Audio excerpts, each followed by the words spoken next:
She had no idea the man in the corner booth was recording her. No idea that the melody humming from her lips would unravel a secret buried for 60 years.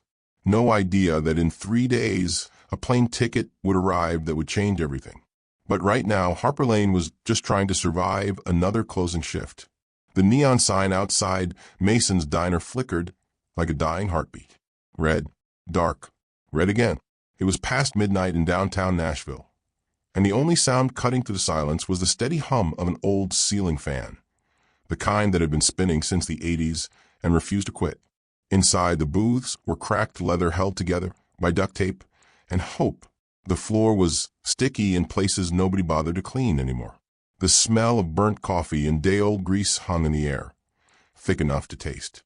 Harper moved between the tables with the kind of rhythm that came from doing the same thing every single night. Her apron was a battlefield of coffee stains and ketchup smears. Dark circles shadowed her eyes, not from lack of sleep, but from the weight of too many worries for someone her age. She wiped down table after table with mechanical precision. The rag was damp and gray. Her movements were practiced, efficient, automatic. This was survival, not passion. Her phone lit up on the counter. She glanced at it while wringing out the rag. 7 missed calls, all from Mom. A text notification sat beneath them. Rent overdue. Pay by Friday or vacate. Harper's jaw tightened, but she didn't stop moving. She never stopped moving. She pulled her wallet from her back pocket during a brief pause. It was worn thin at the edges, held together by a rubber band. Inside, 3 $20 bills, a handful of ones, expired coupons for groceries she couldn't afford anyway. Tucked behind the cash was a faded photograph. A young woman on a stage, microphone in hand, light catching her smile. Her grandmother, Vivian. Harper stared at the photo for 3 seconds. Just 3. Then she slid the wallet back into her pocket and returned to work. Her hands told their own story. Calloused palms, cracked knuckles, a small burn scar on her thumb from last week's coffee pot incident. But despite the roughness, there was something gentle in the way she moved, the way she carefully stacked chairs, the way she straightened the salt shakers.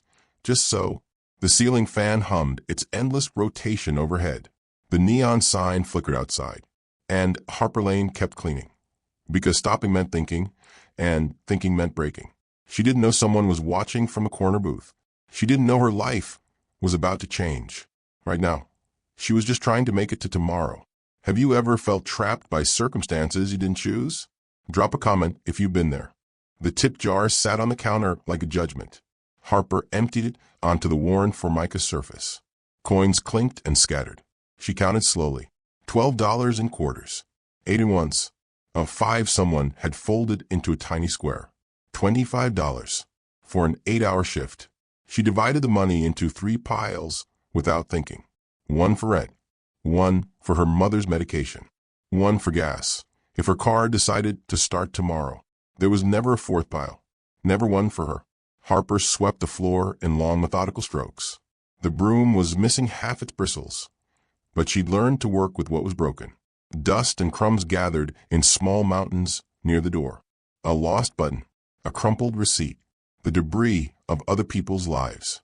She restocked the sugar packets, lining them up perfectly in their little metal holder. White, pink, blue, yellow. Order in a world that refused to give her any. In the back kitchen, Marco was scrubbing the grill, his shoulders hunched with exhaustion. He was 62 and worked 2 jobs to support his daughter's college tuition. Harper slipped a $10 bill under his water bottle when he wasn't looking. She did this twice a week. He pretended not to notice. She pretended she could afford it. Outside the front window, she spotted old Joe settling into his usual spot on the bench. The night was cold, and his jacket was too thin. Harper wrapped the last slice of apple pie in foil and stepped outside. "You left already," she said, handing it to him. He took it with shaking hands. No words, just a nod that meant everything. Back inside, Harper's mind drifted while she wiped down the coffee station. She was somewhere else now, somewhere warm. She was 7 years old, tucked into a velvet booth at the back of a jazz club. Smoke curled through dim lights. Her grandmother stood on stage in a dress that shimmered like water, microphone close to her lips. The melody that poured out was slow and haunting, Notes that bent and ached and hoped all at once. Young Harper didn't understand the words, but she felt them. Her grandmother's eyes were closed, lost in the song, and for those few minutes, nothing bad could touch them. The memory faded. Harper was back in the diner, alone with the hum of a ceiling fan. Without thinking, the melody rose from her throat, soft at first, almost a whisper. She hummed while she worked, the same tune her grandmother had sung all those years ago. The notes filled the empty space, wrapping around the cracked booths and flickering lights. She didn't know the song had a story, didn't know it was connected to secrets and lies and a love that ended in tragedy. She just knew it made her feel less alone. Harper hummed and cleaned and hummed. The melody drifted through Mason's diner like a ghost, searching for someone who remembered. And in the corner booth, someone did. He'd been sitting there for 3 hours, and nobody had noticed. That was how Elliot Monroe preferred it. The corner booth swallowed him in shadow. His coat was charcoal gray, expensive, but deliberately plain, the kind of quality that whispered instead of shouted. His watch cost more than most people made in a year, but you have to look closely to know it, for coffee cups sat in front of him, cold and untouched. He'd ordered them to justify staying, not to drink them. His leather notebook lay open on the table, filled with frantic handwriting, crossed out lines, half-finished thoughts, numbers that didn't add up, names circled and circled again until the ink bled through the page. Elliot's jaw clenched and unclenched. His fingers drummed against the table. Tap, tap, tap, tap, a rhythm with no pattern. His eyes stared at nothing, or maybe at everything, seeing things that weren't in this diner. The past 48 hours played on loop in his mind. The boardroom, his uncle slamming a folder on the table. "You're out, Elliot. The family has voted." His cousin smirking. Lawyers with their cold eyes and colder words. Cameras flashing outside the building. Reporters shouting questions he couldn't answer. The Monroe Empire devouring its own. He'd come to Nashville because it was far from New York, far from his name, far from people who saw him as either a threat or a trophy. Here he was just another customer nursing cold coffee at midnight. Then the humming started. Elliot froze mid-tap. His head turned slowly toward the sound. The waitress, Harper, according to her name tag, was humming while she cleaned. The melody was simple, but achingly familiar. Notes that twisted something deep in his chest. His breath caught. That song. Where did he know that song? The memory hit him like a fist. He was 8 years old, standing outside his grandfather's study. The door was cracked open. Inside, William Monroe sat in his leather chair, face buried in his hands, an old record player spinning in the corner. The same melody filled the room. His grandfather was crying. Elliot had never seen him cry before, would never see it again. "I'm sorry, Vivian," his grandfather whispered to the empty room. "I'm so sorry." Young Elliot didn't understand. He tiptoed away, confused and frightened. Back in the present, Elliot's hands trembled as he pulled out his phone. He opened the voice recorder, angled it toward Harper, and pressed record. His thumb was shaking. She didn't notice. She was lost in her own world, humming that impossible song. Elliot watched her face, studied the way her eyes softened when she sang, the gentle way she moved despite obvious exhaustion. There was something genuine here, something real in a life that had taught him everything was performance. He played the recording back, once, twice, 3 times. Each time, that ache in his chest grew deeper.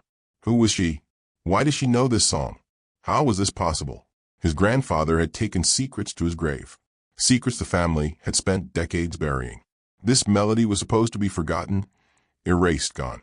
But here it was, humming from the lips of a waitress in a Nashville diner at midnight.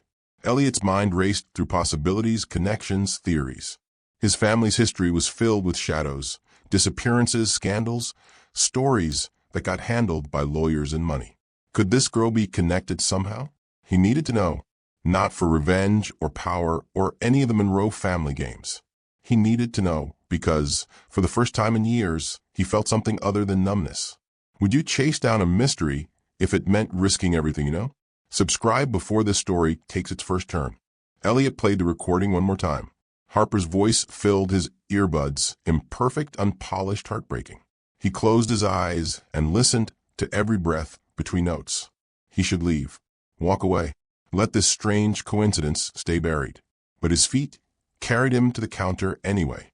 Harper looked up from counting register receipts. Her smile was automatic, professional, tired. How was everything tonight? Elliot opened his mouth. The words were right there. Who taught you that song? Where did you learn it? Do you know what it means? But nothing came out. He just nodded, pulled cash from his wallet, and placed it on the counter. Thank you for coming in, Harper said, sliding the check toward him. Their eyes met for half a second. In that moment, something passed between them. Recognition without understanding, connection without context. Then it was gone. Have a good night, Elliot managed. He walked to the door, glanced back once. Harper was already back to her receipts, humming again under her breath. The door closed behind him. Harper processed a payment, then stopped. She counted the cash twice. $200 for a $15 meal. Her heart pounded. She looked toward the door, but he was already gone. The parking lot was empty except for the flickering streetlight. Outside, Elliot sat in his car, engine running. The recording played on repeat through his speakers. He opened his laptop, searched. Jazz songs 1960s, Vivian Nashville. Then, Monroe Family Scandal 1963. Then, Missing Jazz Singer Tennessee. The pieces didn't fit yet, but they would. He picked up his phone. His assistant answered on the first ring. I need you to find out everything about the waitress at Mason's Diner, Elliot said, his voice steady despite the chaos in his mind. Her name is Harper Lane. I need it by morning. Silence on the other end. And everything? Everything. 3 days. That was how long it took for Harper's world to collapse. Day 1. The eviction notice appeared on her apartment door. Bright orange paper, impossible to miss. Final notice. 72 hours to vacate. Her landlord hadn't even bothered knocking. Just taped it there for the whole building to see. Harper tore it down, crumpled it, then smoothed it out again. Crumpled paper didn't change reality. Day 2. Her mother called 6 times before Harper finally answered. The medical bills had doubled. The insurance company denied the claim. Again, her mother's voice shook when she tried to apologize, like any of this was her fault. Don't worry, Mom, Harper lied. I've got it covered. She didn't have anything covered. Day 3. Her car died. Not sputtered. Not struggled. Died. Right there in the diner parking lot. Engine smoking like a funeral pyre. The mechanic quoted her $1,200. She had 73. Harper picked up every extra shift Marco would give her. Double shifts. Back-to-back closings. She arrived at the diner before dawn and left after midnight. The bags under her eyes had bags. A regular Mrs. Chun, who came in every Tuesday for decaf and blueberry pancakes, watched Harper refill the syrup dispensers. You have a beautiful voice, honey, she said. Ever think about doing something with it? Harper forced a smile. Dreams don't pay rent, Mrs. Chin. Neither does this job by the looks of it. The words stung because they were true. That night, Harper hummed while restocking paper napkins. The melody had become part of her routine now, as natural as breathing. She didn't even realize she was doing it anymore. The song weaved through every action, folding menus, filling salt shakers, sweeping floors. It was the only thing that kept her from screaming. Later, alone in her apartment, Harper video called her mother. The connection was grainy, but she could see how much weight her mom had lost, how the pain lines around her eyes had deepened. How are you feeling? Harper asked, keeping her voice light. Better today. Another lie. They were both so good at lying now. Want me to sing for you? Her mother's face softened. Please. Harper closed her eyes and hummed the melody. Her grandmother's melody. Soft and low. The notes carried through the phone screen across the miles into her mother's dark bedroom in Knoxville. Within minutes, her mother's breathing evened out. Sleep finally. Harper kept humming even after the call ended. She hummed to the empty room, to the eviction notice on her counter, to the universe that kept taking and taking. She refused to break. Breaking was a luxury she couldn't afford, but something had to give. Soon, Harper's hands were full of grocery bags, dollar store ramen, and off-brand cereal. When she spotted it, A white envelope, crisp and perfect against her dingy doormat. She set the bags down, stared at it like it might bite. Nobody sent mail to her apartment. Nobody knew she existed. The envelope was heavy, expensive paper, the kind that cost more than her weekly food budget. No return address, just her name written in elegant handwriting. Harper Lane. Her heart hammered as she unlocked her door, kicked it shut, and dropped everything on the counter. The envelope sat there, glowing white against the clutter of unpaid bills. She picked it up, turned it over, held it up to the light. What if it was a lawsuit? What if it was more bad news? What if she tore it open before fear could stop her? A plane ticket slid out. First class, Nashville to New York. Departure in 2 days. Harper blinked. Read it again. First class. The ticket alone probably cost more than she made in a month. Then she saw the note. Small card, same expensive paper, same elegant handwriting. Your voice carries a truth I've been searching for. Come find me. Yem. Harper read it 3 times. 4. 5. Her brain scrambled for logic. This was a scam. Had to be. People didn't just send plane tickets to strangers.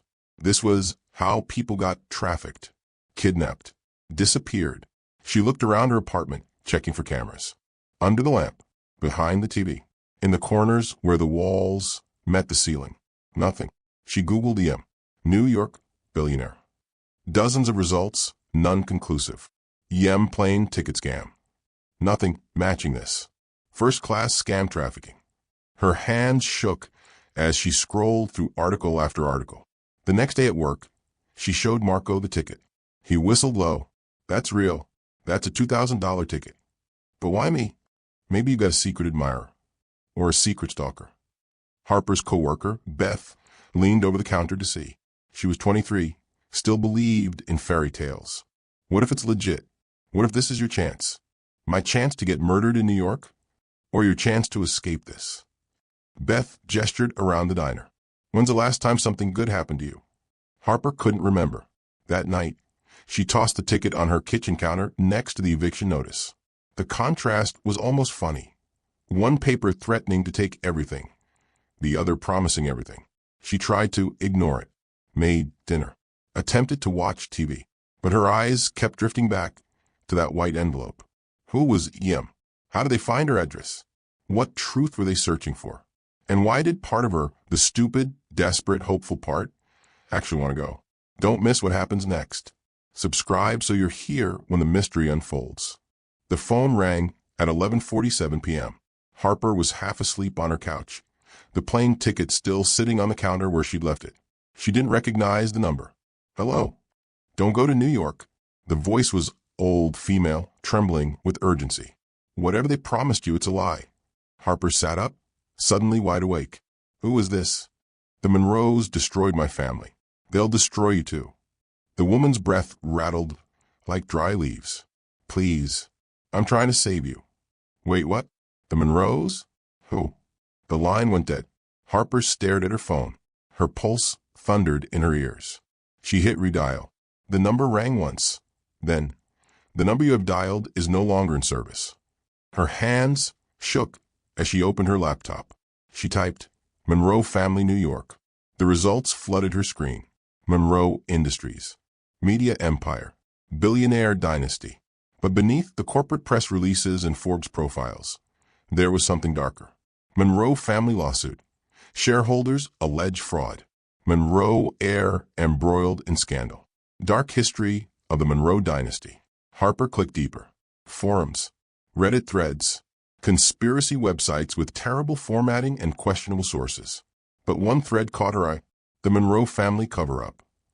What really happened in 1963? She scrolled through posts about missing people, suspicious deaths, families silenced with money. One user claimed the Monroes had been covering up crimes for generations. Then she saw it. A scanned newspaper article from 1963. Local jazz singer missing. Foul play suspected. The photo was grainy, black and white. But Harper's breath stopped anyway. The woman in the photo could be her. Same bone structure. Same eyes.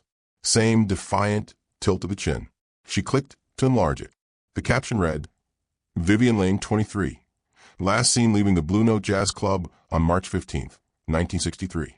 Vivian Lane. Her grandmother's name. Harper's apartment felt too small suddenly. The walls pressed in. Her grandmother disappeared? Was suspected of foul play? None of this was ever mentioned. Not once. She kept digging. More articles. More threads. A blurry photograph from a jazz club opening in 1962. In the background, barely visible. A young woman who looked exactly like the missing person photo. Next to her, a man in an expensive suit. The caption identified the location, but not the people. Harper zoomed in until the pixels fractured. That was her grandmother. She was sure of it. And the man beside her, there was something about his posture, his profile. She searched Monroe Family 1962 and found an old society page photo. William Monroe, heir to the Monroe fortune, at the same jazz club opening. Same suit, same posture, same man. Her grandmother knew the Monroes, was connected to them somehow. And then she disappeared. Harper's curiosity burned hotter than her fear now. She tried calling the warning number again. Still disconnected. She searched for more information about Vivian Lane, but found almost nothing. It was like her grandmother's entire existence had been erased after 1963. Why? What happened? And what did EM know about it? Harper sat in the dark, her laptop glowing. The plane ticket mocking her from the counter. The truth was buried somewhere. And somehow, impossibly, she was connected to it. Harper didn't sleep. She sat at her kitchen table making lists. Reasons to go. Answers about grandma. Escape this life. What if it's real? EM knows something. Reasons not to go. Could be dangerous. Mom needs me. Probably a scam. I'm terrified. Behind her, the record player spun one of her grandmother's old jazz albums. The same melody she'd been humming filled the apartment, crackling through decades of wear. The plane ticket sat between both lists like a judge waiting for a verdict. At dawn, Harper drove to Greenwood Cemetery. Her grandmother's grave was simple, flat stone, basic engraving, nothing fancy. Harper's family couldn't afford fancy. She sat in the grass, knees pulled to her chest.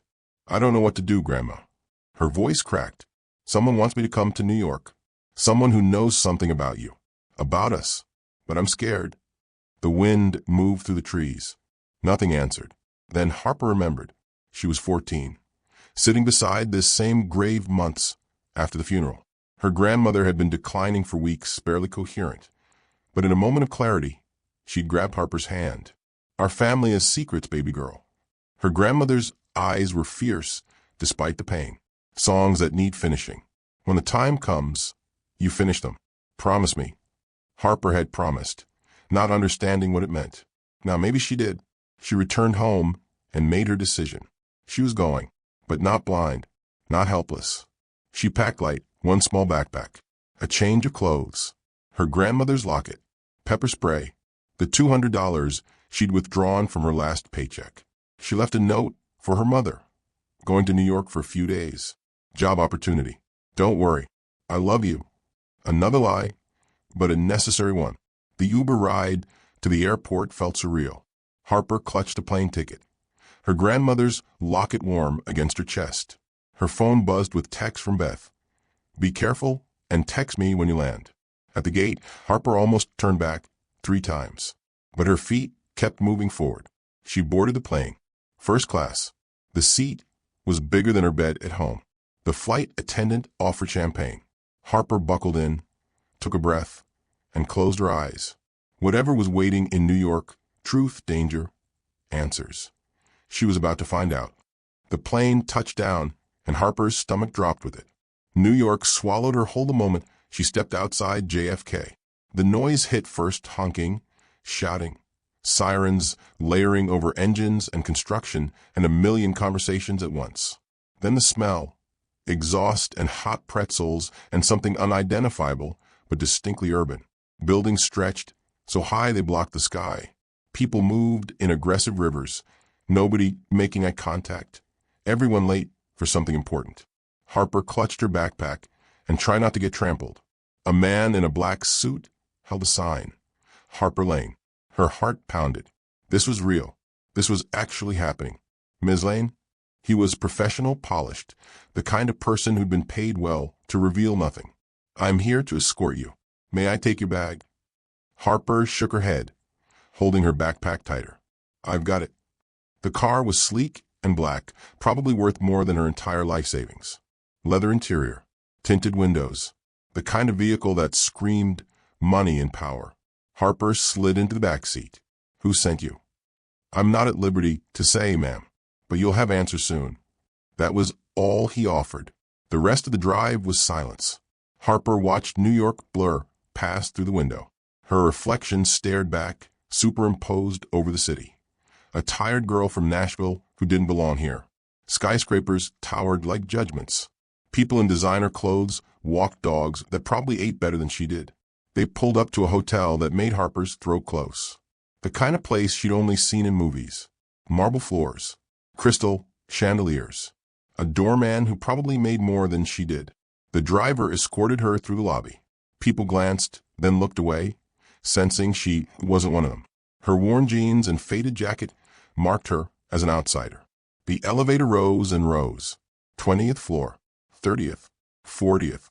Her ears popped. Penthouse level. The suite door opened and Harper stopped breathing. Floor-to-ceiling windows overlooked the entire city. The furniture was white and pristine, the kind you were afraid to sit on. Everything gleamed. Everything cost more than she could comprehend. On the massive bed sat a welcome package. Harper approached it like it might explode. Designer clothes, still tagged. A black dress in her exact size. How did they know her size? Shoes that matched. A new iPhone fully charged, one contact saved. Yum. A note rested on top. Same elegant handwriting. "Rest tonight. Dinner tomorrow, 7 p.m. The car will collect you. Thank you for coming. Yum." Harper touched the dress fabric. Silk, probably. Real silk. She'd never owned anything this nice.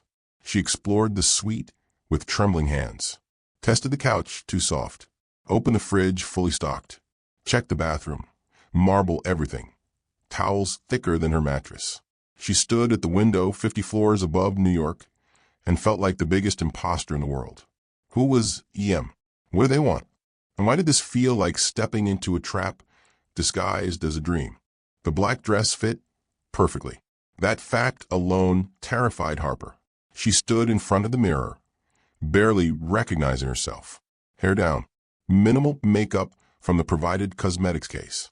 Shoes that made her 3 inches taller and wildly unstable. She looked like someone else. Someone who belonged in this world. The car arrived exactly at 6:45. Silent driver.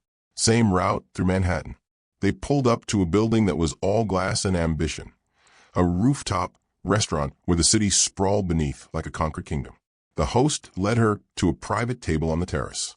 One man sat waiting. He stood when she approached. Tall, dark gray suit, quiet eyes that carried the weight of too many thoughts. He was handsome in an understated way, nothing flashy, just the kind of looks that came from good genes and better health care. "Harper Lane." His voice was soft, careful. "That's me. Elliot Monroe." He extended his hand. Harper shook it. His palm was warm, grip uncertain. He was nervous. That made 2 of them. They sat. The silence stretched awkward and thick. "Thank you for coming," Elliot finally said. "I know this must seem insane." Harper cut in. "Yeah, it does. So let's skip the small talk. Why am I here?" Elliot blinked, thrown by her directness. Good. She was tired of being scared. "I heard you singing," he said, "at the diner 3 nights ago. You're the guy for the corner booth." Recognition clicked. "The one who left the huge tip." He nodded. "The song you're humming, it moved me. I had to know more." "So you stalked me? Sent a plane ticket? Got my address, my measurements, put me up in a luxury hotel." Harper leaned forward. "That's not normal behavior. That's concerning behavior." "You're right." Elliot's jaw tightened. "I went about this wrong, but I promise I'm not trying to hurt you. I'm trying to understand something that's haunted my family for decades." "What does that have to do with me?" Elliot reached into his jacket and pulled out a photograph. Old, creased. The colors faded to vintage yellows and blues. He slid it across the table. Harper's breath stopped. The photograph showed a young man in a suit standing beside a woman in a shimmering dress. They were at a jazz club, the name barely visible in the background. Blue Note. The man was smiling. The woman was radiant. Harper knew that woman's face, had seen it in her own mirror, in old photos tucked in her mother's albums. That's my grandmother. Her voice barely worked. That's Vivian. That's my grandfather. Elliot pointed to the man. William Monroe. This was taken in 1962. The world tilted. Harper gripped the table edge. They knew each other. More than that, they were in love. Elliot's voice dropped. My grandfather never spoke about her. Never. But when he was dying, he kept asking for Vivian. Kept humming that song. The same one you were singing. Harper stared at the photograph. Her grandmother looked so young, so alive, so in love. What happened to them? That's what I'm trying to find out. Elliot leaned forward, intensity burning in his eyes. My family claims Vivian left, took money, and disappeared. But my grandfather never believed it. He spent years searching for her, died without answers. She didn't disappear. Harper's hands shook. She came back to Nashville, had my mother, raised her alone, never talked about the past. Died 10 years ago without ever explaining why. Elliot went still. She survived until cancer. Harper touched the photograph, but she was different. My mother said she was broken somehow, like something terrible had happened that she couldn't talk about. They sat in heavy silence, the photograph between them like evidence of a crime. Our grandparents' story was erased, Elliot finally said. Someone made sure of it. Who?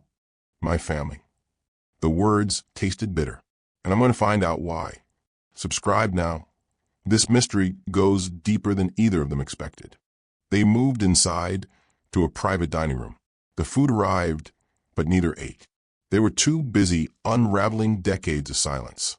Elliot spread documents across the table, things he'd been collecting for years. My grandfather was supposed to marry someone appropriate, someone from their social class. Instead, he fell in love with a jazz singer, my grandmother. Harper studied a newspaper clipping from 1962. William Monroe seen with mystery woman. The family forbade it, threatened him, but he didn't care. He was going to leave everything for her. Then what happened? Elliot's expression darkened. In March 1963, Vivian disappeared. My family claimed she'd stolen $50,000 and run away. They had papers, a settlement agreement with her signature, bank records showing the withdrawal. But your grandfather didn't believe it. He knew she'd never take money, never abandon him. Elliot pulled out a worn journal. This was his. Listen to the last entry. They're lying. Vivian would never leave without saying goodbye. Something happened to her. My family knows what. I'll spend the rest of my life searching. The entry was dated April 1963. The handwriting was desperate, angry, broken. Harper's throat tightened. He never found her. No. And 6 months later, he married the woman his family chose, had children, built the Monroe Empire. But my father said William was never the same, like part of him died that year. Harper thought about her grandmother, the way she'd flinch at loud noises, the nightmares, the refusal to ever go back to New York. My grandmother never talked about her past. My mother asked once, and Grandma just said, "Some songs are better left unsung." She taught you the melody, though. It was the only thing she kept from that time. She'd sing it when she thought nobody was listening. Made me promise to remember it. Harper's voice cracked. I never knew why. Elliot opened another folder. The song is called Truth in minor key. It was written by a jazz composer in 1961. My grandfather bought the only recording and kept it hidden. After he died, I found it in a safe deposit box with a note. This song knows what I cannot say. What does that mean? I think it's a message, a code, something your grandmother and my grandfather shared that his family couldn't erase. Harper's mind raced. You said your family fought to keep this buried. Who specifically? My uncle Richard Monroe. He was 25 when this happened. Now he's CEO of Monroe Industries. He's made it very clear this story stays dead.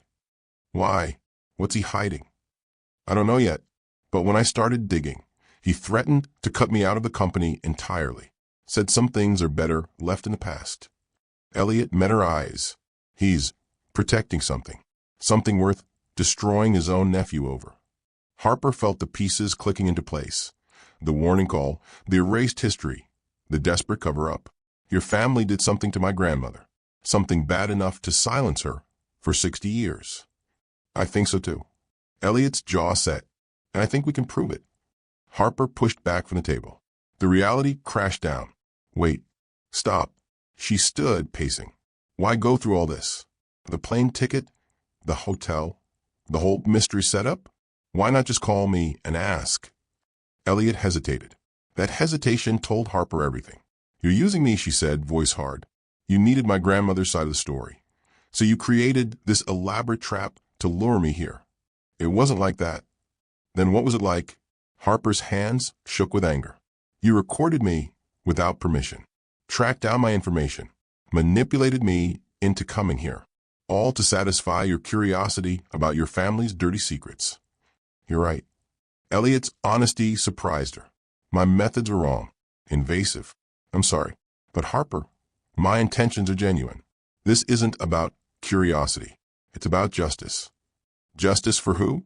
Your grandfather who lived a full life? Or my grandmother who had to hide and survive? Both. Elliot stood, meeting her anger with quiet intensity. Your grandmother deserves the truth to be known. My grandfather died carrying guilt that wasn't his. And whoever covered this up, whoever hurt Vivian, they need to answer for it. Harper wanted to leave, walk out, fly back to Nashville and forget this insanity. But she couldn't, because he was right. How do I know I can trust you? You don't, Elliot admitted. But I'm giving you access to my family's private archives, documents they've kept hidden for 60 years. And I promise, on my grandfather's memory, if you want to leave at any point, I'll pay for your flight home. No questions. Harper studied his face, searching for lies. She found only exhaustion and determination. One condition, she said. We do this together. Equal partners. No more secrets. Elliot extended his hand. Deal. She shook it, sealing an alliance born from tragedy and hope.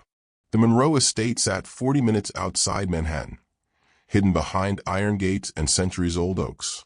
Harper watched through the window as the mansion loomed closer, a monument to wealth and secrets. Inside, the air smelled of furniture polish and something faintly musty.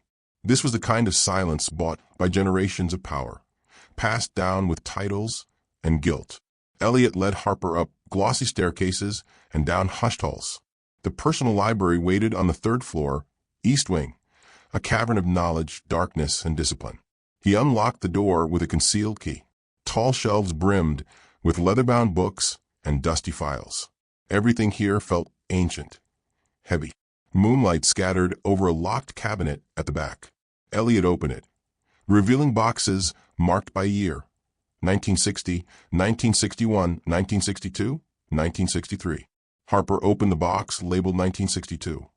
A diary lay atop, black leather with gold-embossed initials. William Monroe's handwriting filled its pages, the ink ghosting through faded paper. May 3rd, 1962. I met her tonight. Vivian Lane. She sang at the Blue Note and I couldn't breathe. I've never felt like this. My family would never understand. Harper read over Elliot's shoulder, her heart tightening. June 12, 1962. I told Father I want to marry Vivian. He threw his glass. Said a Monroe doesn't marry a jazz singer. Through autumn, entries grew more desperate. William wrote of leaving his family, of risking everything for Vivian. February 14, 1963. Vivian told me tonight. She's pregnant. We're having a child. I've never been happier or more terrified. March 10, 1963. Father found out. Threats. Silence. My brother says I'm destroying the name. But I choose Vivian. I choose us. March 13, 1963. I can't reach Vivian. Father says it's being handled. What does that mean? The final entry, March 15, 1963, shook with frantic scribble. She's gone. They say she took money and left. $50,000. I don't believe it. Vivian would never. My family is lying. What did they do to her? Blank pages followed. Harper whispered he never found her. Elliot slid the diary onto the desk. His family made sure he wouldn't. They dug through more boxes, determined to unearth every buried truth. The next box contained legal envelopes stamped confidential, family only. Elliot opened the first. Inside, Harper found a forged settlement agreement.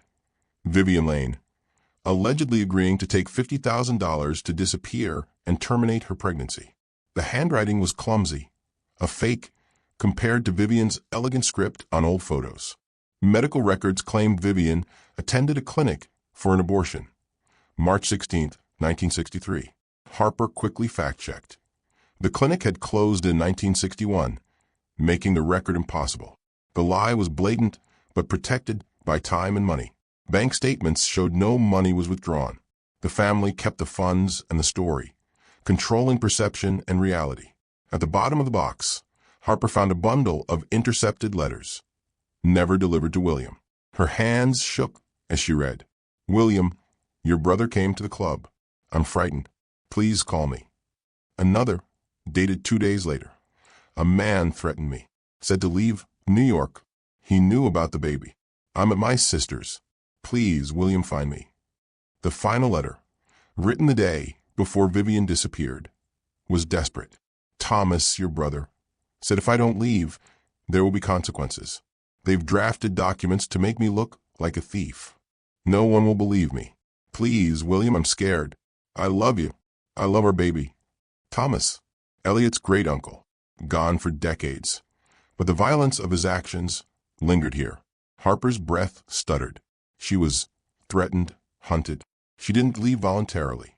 Elliot nodded grimly and added a yellowed newspaper clipping. Dated April 3, 1964. Unidentified woman found in Hudson River. Death ruled accidental. Body unclaimed. A note paper-clipped in William's hand. "Is this her? Did they kill her? God forgive me." Harper sobbed, clutching the letters. She didn't run. She was chased out or worse. Elliot whispered, "Your grandmother was silenced by my family's power." They finally had the ugly pieces. Evidence of conspiracy and burial. The truth was clearer and heavier than either imagined. The library door suddenly swung open. Richard Monroe, followed by 2 security guards, scowled from the threshold. Richard Monroe, silver hair, cold eyes, a smile sharpened by decades of deals, stepped into the library. His presence filled the room with warning. "Breaking and entering, Elliot," he sneered. "And you brought a guest. How reckless." Harper stood tall, clutching Vivian's letters. "You know who I am." He nodded with icy politeness. "Vivian Lane's granddaughter. We monitored your flight. Waste of resources, but instructive." "You knew," Elliot demanded. Anger trembled in his voice.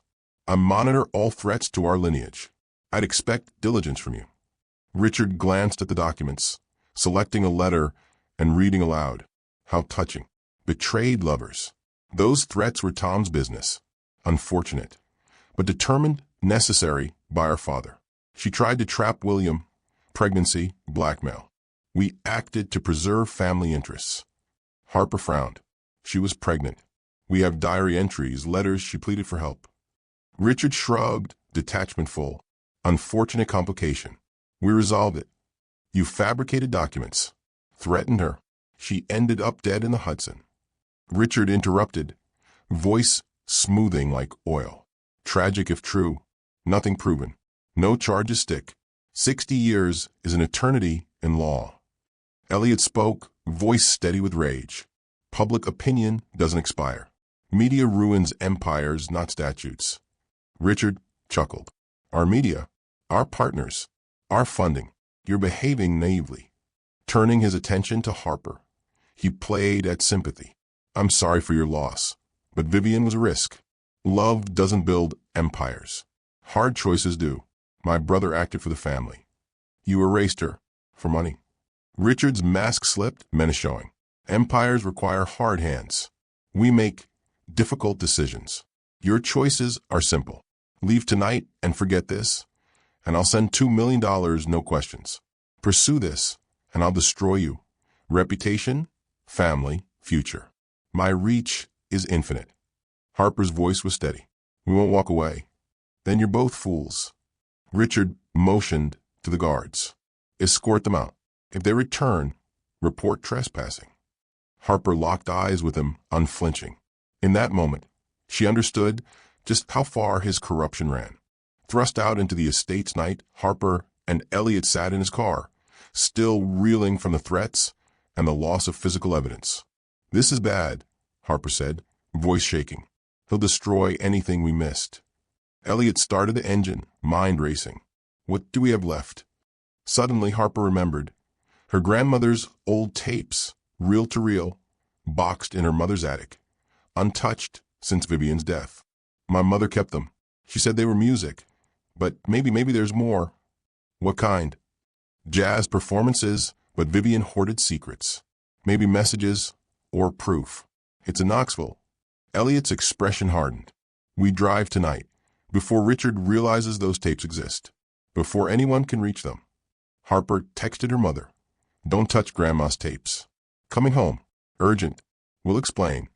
Relief flickered in the reply. "You safe?" She texted back.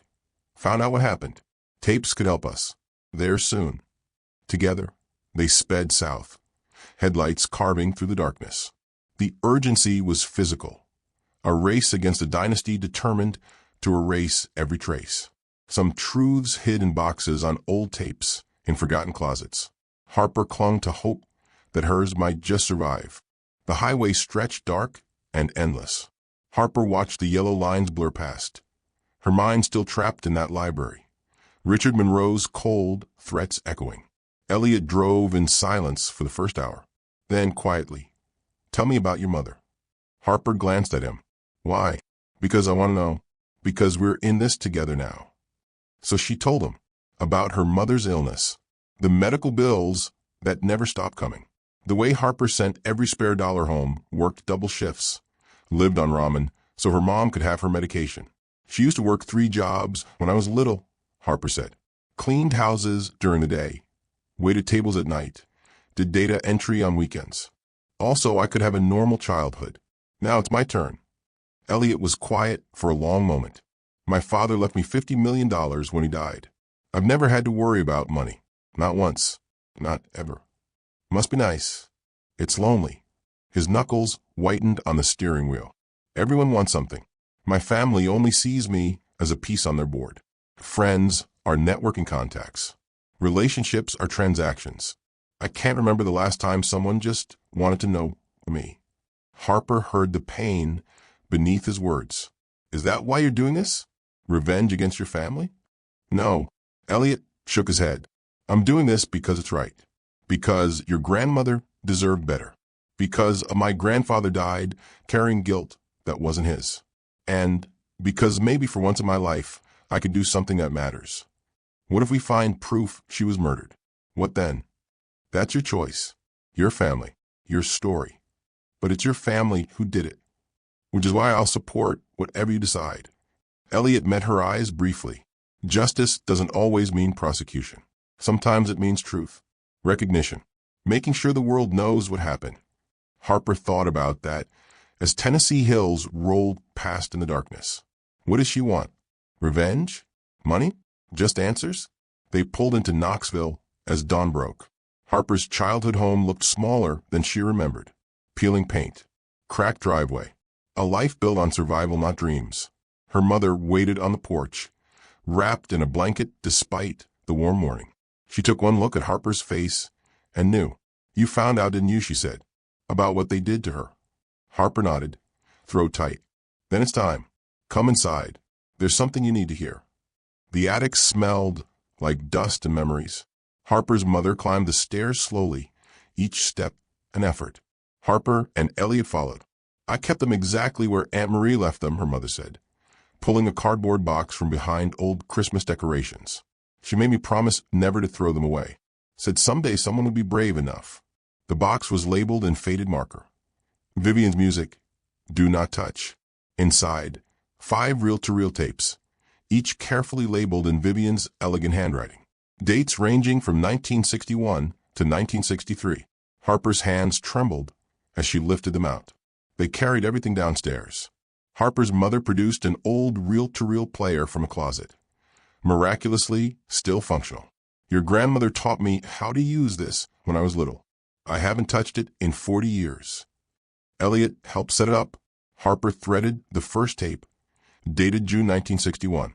The room filled with music. Vivian's voice poured from the speakers, strong and haunting, singing jazz standards in a smoky club. Harper closed her eyes and heard her grandmother young, alive, full of dreams. They listened to 3 tapes, performances from different venues, different years. That melody, the one Harper hummed, appeared in each recording. It was Vivian's signature song. The 4th tape was labeled, "For William, December 1962. Vivian's voice came through, intimate and soft. "William, my love, I'm recording this for you. When we're old and gray, we can listen and remember how young and foolish and perfectly in love we were. This song is ours. It always will be." She sang the full version of the melody, lyrics about eternal love and unbreakable bonds. It was beautiful. It was heartbreaking. Harper's mother wiped her eyes. "I've never heard this one." The 5th tape was different. No label except a date, March 15th, 1963. Harper threaded it with shaking hands. Static filled the room. Then Vivian's voice, terrified and urgent. "If you're hearing this, something's happened to me." Everyone froze. "My name is Vivian Lane. It's March 15th, 1963. I'm recording this because I'm scared. I'm in danger. The Monroe family, Williams family, they want me gone." Her voice cracked. "A man came to my sister's apartment tonight. Thomas Monroe, William's brother. He said if I don't leave New York by morning, they'll make sure I disappear permanently. He offered me $50,000 to go away and get rid of the baby. I refused. I'm carrying William's child. I love William. I believe he'll choose us. But his family, they're powerful. They're dangerous." Vivian took a shaky breath. "I'm hiding this tape with my sister Marie. If something happens to me, if I disappear, this is proof. Thomas Monroe threatened my life. The Monroe family tried to pay me off to terminate my pregnancy. If I'm gone, it's because of them." The recording continued. Footsteps, a door opening, then a male voice, cold and aristocratic. "Ms. Lane, have you reconsidered our offer? Get out of my sister's home." Vivian's voice was braver than she probably felt. "This doesn't have to be difficult. Take the money. Leave New York. The pregnancy can be handled discreetly. William will move on. Everyone wins. I don't want your money. Then you're making a very dangerous choice." Thomas Monroe's voice dropped lower, more threatening. "My family has resources you cannot imagine. We've made problems disappear before. People forget. Records vanish. Bodies. Are you threatening me? I'm giving you options. Leave willingly with compensation, or leave unwillingly without. Your choice.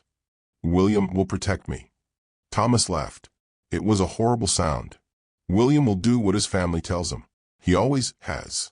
If you think he'll choose some jazz singer and her illegitimate child over his inheritance, you're even more foolish than I thought." Silence, then footsteps retreating. The door closing. Vivian's voice returned, barely a whisper. "It's March 15th, 1963. Thomas Monroe just threatened my life. If anything happens to me, the Monroe family is responsible. Please, someone let the truth be known." The tape clicked off.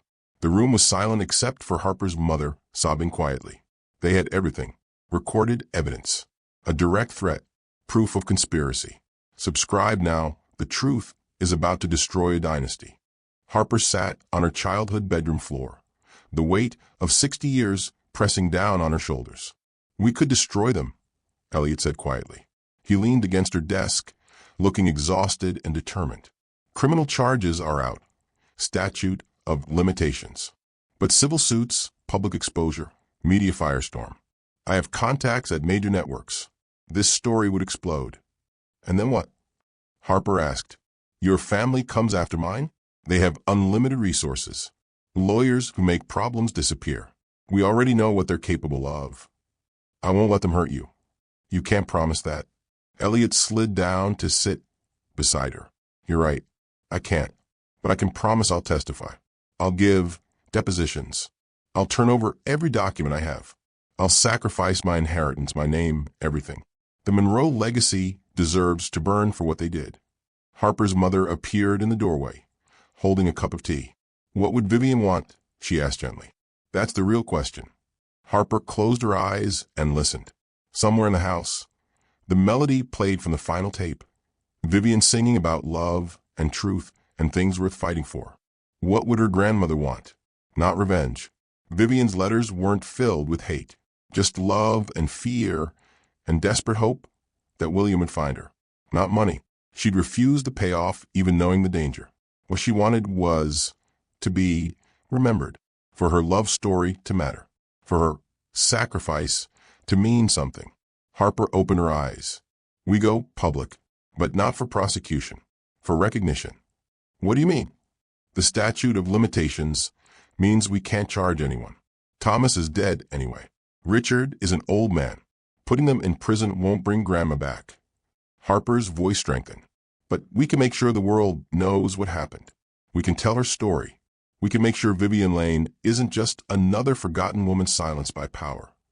Elliot nodded slowly. A historical reckoning. Not legal but moral. Exactly. We give the recordings to investigative journalists. We provide documentation. We let the court of public opinion decide what the Monroe family deserves. Harper met his eyes, but we frame it as a love story destroyed by greed, not a crime story. We honor Grandma's memory, not just expose their sins. That's generous. It's what she would want. Elliot pulled out his phone. I know a producer at a major news network. She's been waiting years for a Monroe story she could actually verify. This is it. Harper took a breath.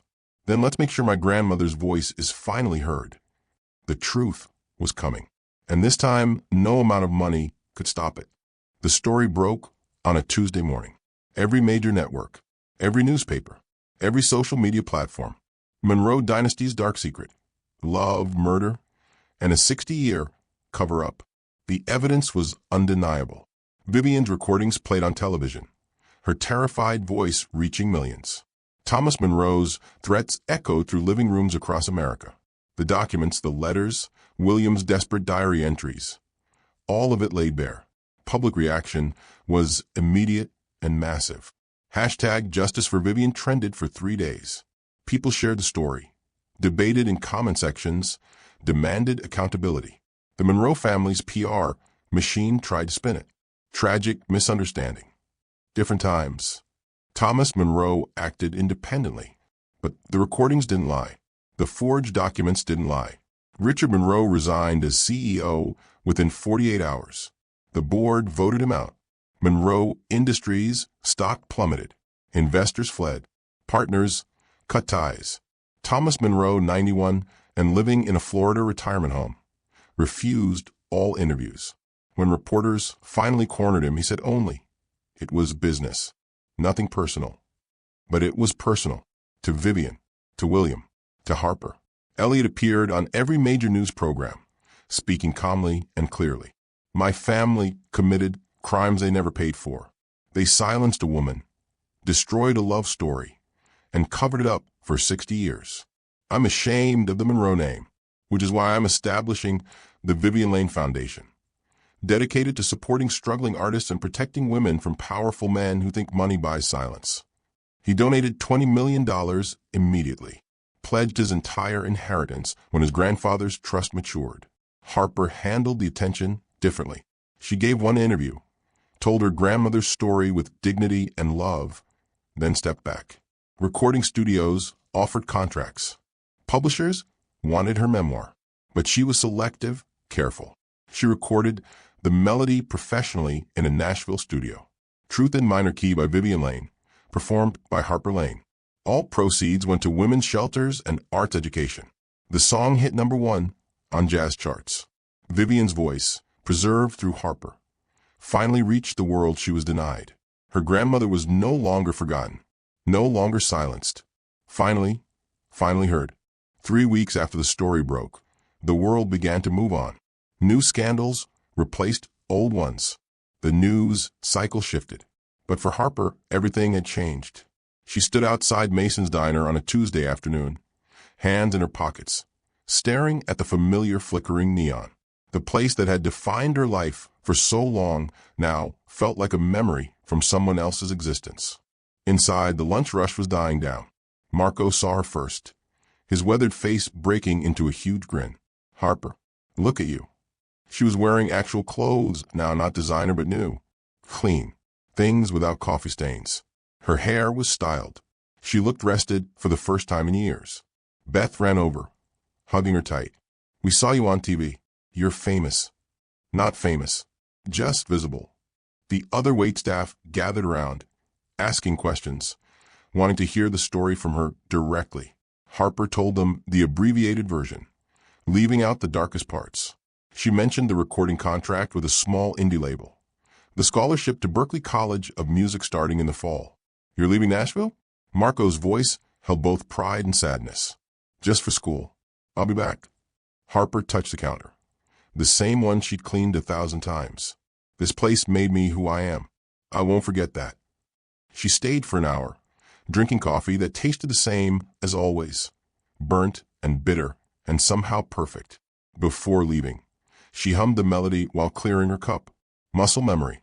Some habits died hard. In New York, Elliot stood in a conference room at Monroe Industries, facing a board that mostly hated him. He was proposing a complete restructuring, transparency initiatives, ethical oversight, a truth and reconciliation process for families harmed by past Monroe business practices. "This will cost billions," one board member protested. "Good," Elliot said. "We owe billions in unpaid debts to people we destroyed." The vote was contentious, but he won, barely. The Monroe name meant something different now, not power and prestige, but a cautionary tale about unchecked wealth. At night, Elliot listened to the recording Harper had sent him. Her voice singing Truth in minor key filled his apartment. He wondered what she was doing, wondered if she thought about him, wondered if what they'd shared was real or just circumstance. They texted occasionally. Safe messages. "How's the music going?" "Board meeting went well." Nothing about feelings. Nothing about the night they'd stayed up until dawn talking, or the way their hands had touched while reading Vivian's letters, or the moment after the memorial when they'd almost kissed but didn't. Some connections were too profound to rush, too complicated to define. Harper saved his messages but didn't overthink them. She was learning who she was when survival wasn't the only option, learning what she wanted beyond her next meal, next rent payment, next crisis. For the first time in her life, she had space to breathe, to dream, to become, and that was its own kind of freedom. The Blue Note Jazz Club hadn't changed much since 1962. Same exposed brick walls, same intimate stage, same spirit of music that refused to die. Tonight it was packed. Standing room only. People who'd heard the story and needed to witness this moment firsthand. Harper stood backstage, wearing a vintage dress from her grandmother's era, burgundy velvet, fitted at the waist, the kind of dress that demanded confidence. Her mother had helped her choose it, hands shaking as she fastened the buttons. "She would be so proud," her mother whispered. "I hope so." The lights dimmed. Harper walked onto the stage, microphone in hand, her grandmother's locket warm against her chest. She looked out at the faces. Her mother in the front row, tears already streaming. Other elderly women who'd known Vivian or knew women like her. Jazz singers whose names were forgotten, whose stories were erased. Journalists who'd covered the Monroe scandal. Young artists who saw themselves in Vivian's struggle.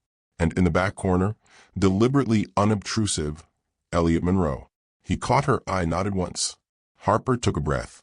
My grandmother, Vivian Lane, sang on this stage 63 years ago. She was 23 years old, brilliant, and in love with a man whose family decided she wasn't good enough to exist. Her voice carried through the space, steady and strong. They threatened her, chased her from New York, covered up her disappearance. For 60 years, she was just another forgotten woman, a cautionary tale that was never told.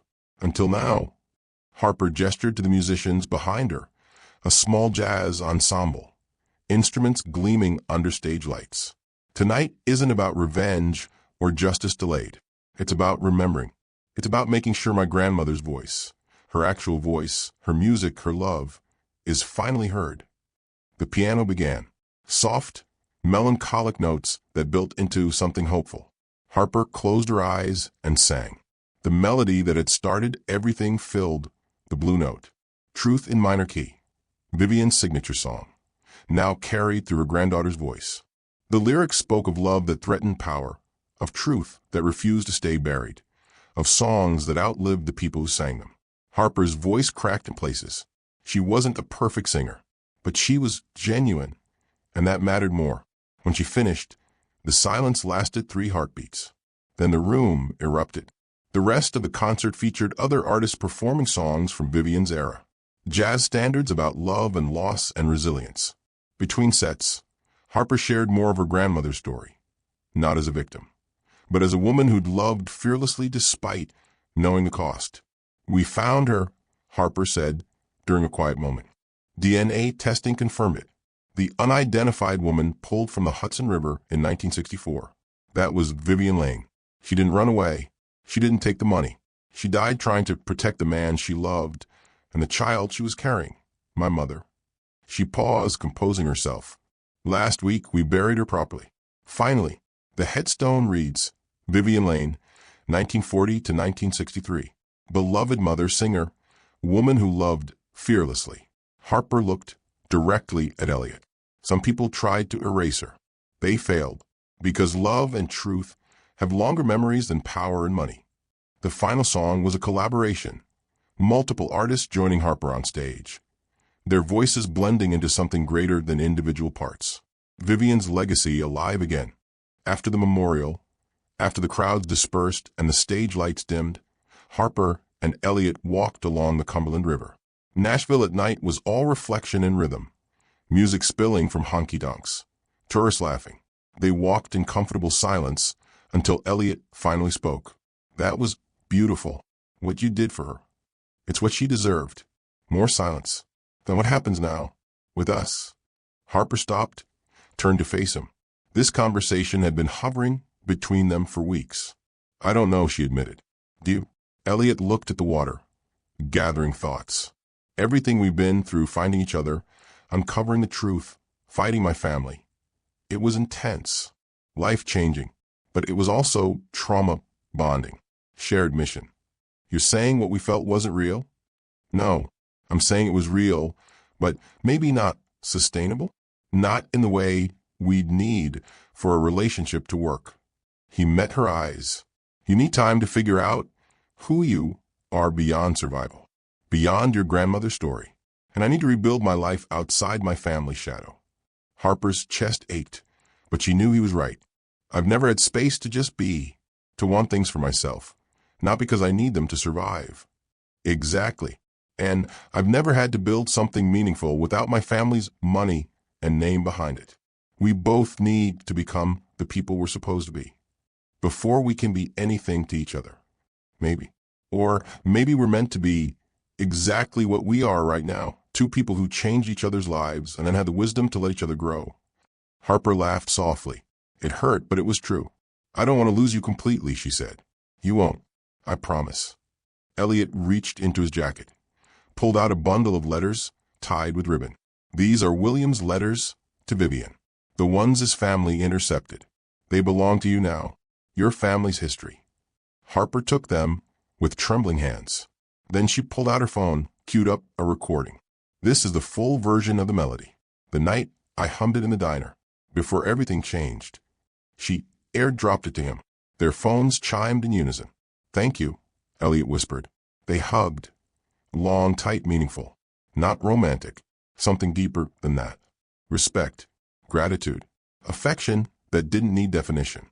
When they parted, Harper felt both loss and rightness. "See you around, Elliot Monroe. See you around Harper Lane." They walked in opposite directions, each carrying pieces of the other into their separate futures. Maybe their paths would cross again. Maybe they wouldn't. But they'd always have this. The night a melody changed everything. 6 months passed like water, finding new channels. Harper thrived at Berkeley. She wasn't the best singer in her program, not even close, but she was the most determined. She performed at small venues around Boston, building a following of people who appreciated raw honesty over polished perfection. The Vivian Lane Scholarship Fund launched with a leftover media attention money. Harper personally reviewed every application, looking for kids like her, talented, desperate, one opportunity away from breaking free. 23 scholarships in the first year, all full rides. Her mother's health stabilized. Real doctors, real treatment. The kind of care that came from having actual insurance and savings. She gained weight, smiled more, talked about maybe traveling someday, seeing places beyond Knoxville and hospital waiting rooms. Harper visited home monthly. They cooked dinner together, watched old movies, didn't talk about the past unless they wanted to. In New York, Elliot transformed Monroe Industries into something his grandfather might have been proud of. The Victims' Compensation Program paid out $12 million in its first quarter to families harmed by Monroe business practices over the decades. He was dating someone, a nonprofit director, who'd known him before the scandal, who saw him as Elliot, not Monroe. It was healthy, normal, good. He still listened to Harper's recording sometimes, still wondered what might have been, but mostly he focused on what was a life built on accountability rather than inherited privilege. They didn't talk often. A text on birthdays, an email when Harper performed in New York he didn't attend, both understanding that chapter had closed.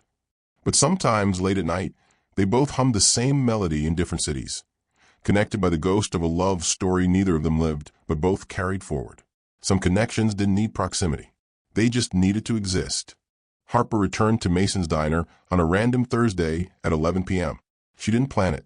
She was just in Nashville visiting her mother, driving past at closing time, and something pulled her in. The neon sign still flickered. Red, dark, red, like a heartbeat that refused to quit. Inside, the diner was nearly empty. Same worn booths, same sticky floors, same ceiling fan humming its eternal rotation. Some things never changed, and maybe that was comfort. A young waitress, maybe 21, exhaustion carved into her features. Wiped down tables with the mechanical efficiency Harper recognized intimately. Her name tag read Jessica. Her apron was covered in stains.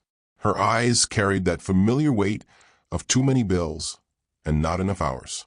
Harper slid into the corner booth, Elliot's booth, where everything had started.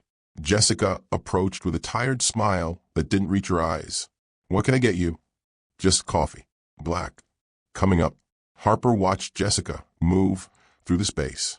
Saw herself a year ago. The same rushed movements. The same defeat hidden under forced politeness. The same survival mode that became your entire existence until you forgot what living actually meant. The coffee arrived. It was burnt. Perfect. As Jessica cleaned nearby tables, she began humming. Not Vivian's melody, something else, something contemporary. But the spirit was identical.